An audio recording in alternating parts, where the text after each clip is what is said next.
Welcome back everyone. Tef's travail today is to find out why there is a very annoying metallic clanking and jingling sound coming from the back wheel of the Volvo. It's a 2005 diesel XC70 by the way. Otherwise an absolutely fantastic car, but every time we go over a bump then there's this annoying sound from the back wheel, and I'm pretty sure it is this back wheel here. But I did notice the other day it doesn't happen when it normally would if you've got the brake on. So my immediate suspicion is there's something going on with the pads there. Let's take the wheel off, dig around and see what we can find. Okay, so we've got the wheel and the caliper off, and I think I found the source of the noise. So this is the noise that I can hear every time I go over a bump.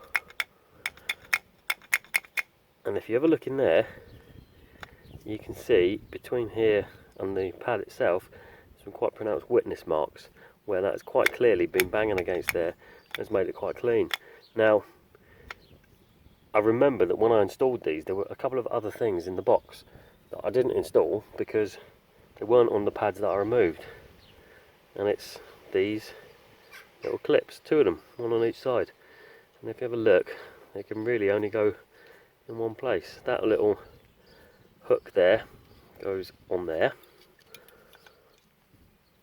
on the back of the pad, and then the whole thing clips onto that spring, and that keeps the pad in place.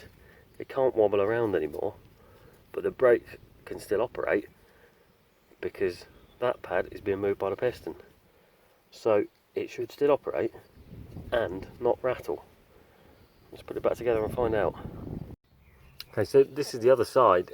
It's slightly different under here because you've got this sort of plate on the back of the pad with a sort of hook over the top where I would have installed the clip, which is this thing here. So I really don't know where I would install that now. So for the moment, I'm not going to. I'm just going to leave it like this. There's a possibility that this is actually an anti-rattle pad itself. So I'll stick the wheels back on, take it for a drive, and if there's no more rattling, then it means the problem was with the other side, and we're good to go. Well guys, I've just tested it on a very bumpy bit of road. Which one's that? That narrows it down, doesn't it, in East Sussex, given that the council have spent all their highways budget on rubbish. It was very bumpy, and not a peep was heard out of the rear brakes. So that was obviously the cause of the problem.